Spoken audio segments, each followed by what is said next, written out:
In 1997, two strangers walked into a psychology lab. 5 minutes earlier, they were complete strangers. 45 minutes later, they felt closer to each other than to most people in their lives. One pair from that study eventually got married.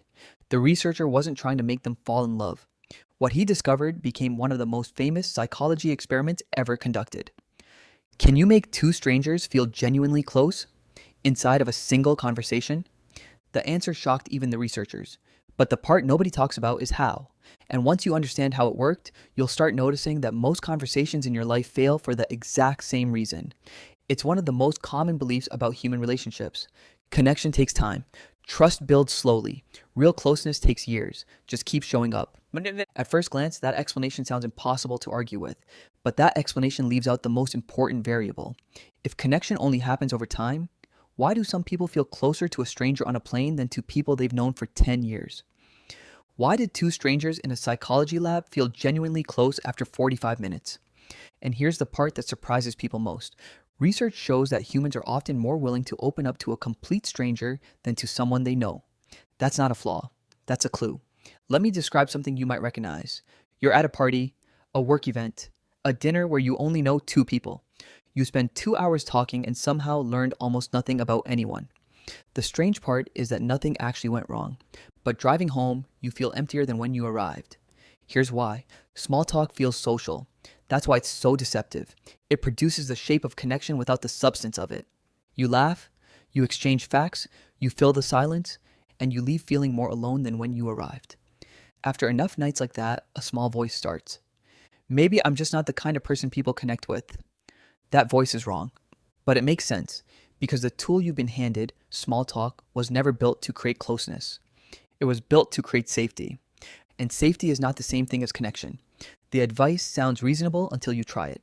Join a club, find common ground, ask open-ended questions. The problem isn't that the advice is bad.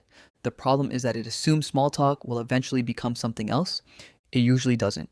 We move cities now, change jobs, work from home. The situations that used to gradually deepen friendships are mostly gone. So the real question becomes, what actually creates closeness inside a single conversation? That's exactly what Arthur Aaron spent his career trying to find. Here's what he found. He gave pairs of strangers 36 questions. At first, the questions seemed harmless. Given the choice of anyone in the world, who would you want as a dinner guest? Then they got deeper. What is your most terrible memory? If you were going to die tonight with no chance to tell anyone, what would you most regret not having said? The pairs who answered these felt significantly closer than the pairs who made small talk. But here's the strangest part. The most powerful question wasn't even in the final set. It was this one, buried in the middle. What roles do luck and work each play in your life? That question isn't dramatic, but you cannot answer it with a single fact. You have to actually locate yourself. Think. Decide what you believe in. And that's exactly where the experiment becomes interesting. Almost every question falls into one of two categories. Fact questions extract data. What do you do? Where are you from?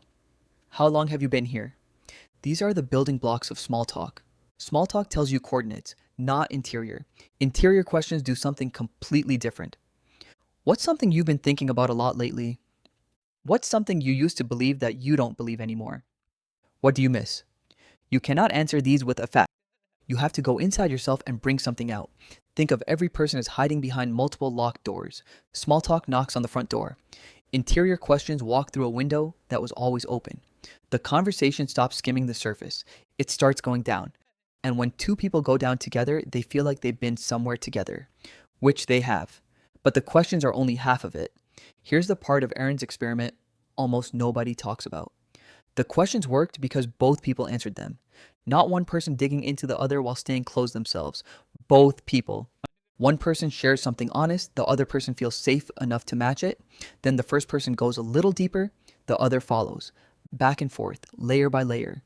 Vulnerability answered by vulnerability creates trust faster than almost anything else. The moment one person drops their guard, the other one usually does too. That loop is what 45 minutes of the right questions can produce, and it's the exact opposite of what small talk does. Now, here's the third finding. A team at Harvard ran a separate study on what actually makes people like you. They tested personality, confidence, shared interests. None of those predicted it. That finding reveals something most people miss entirely. What predicted it was follow-up questions. In speed dating experiments, asking just one more follow-up per conversation led to more second dates. Not more questions in general, follow-up questions specifically. A pre-planned question says, I prepared for a conversation today. A follow-up question says, I was actually listening to you specifically. That difference is everything.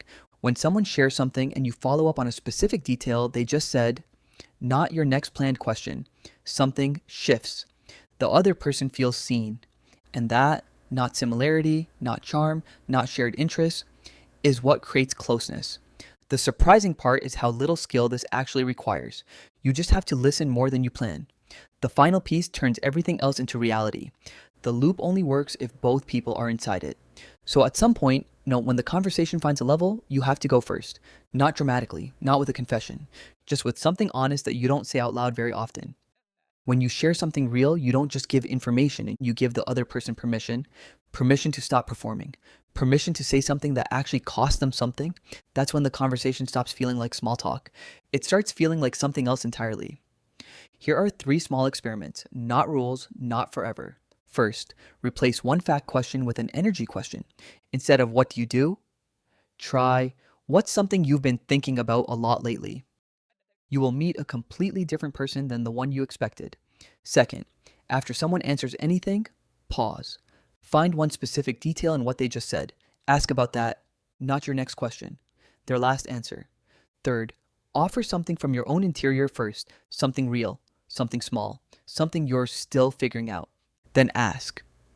The surprising part is how little it takes to change the entire temperature of a conversation. The feeling of being in a room full of people and still feeling like a ghost, that is not a personal failing. Small talk was never designed to solve that problem, and that's what makes it so easy to blame yourself. The people in your life you felt instantly close to. Something specific happened in those conversations. The conversation crossed a line most conversations never cross, and that's the part almost nobody realizes. That moment was not an accident of chemistry, it was a choice someone made. The question I'll leave you with is this. In the last conversation you had with someone new, can you name one thing you actually learned about who they are? Not what they do, not where they're from, but what they're afraid of, or proud of, or still trying to figure out. If you can't, it's not because they weren't willing, it's because the conversation never left the surface.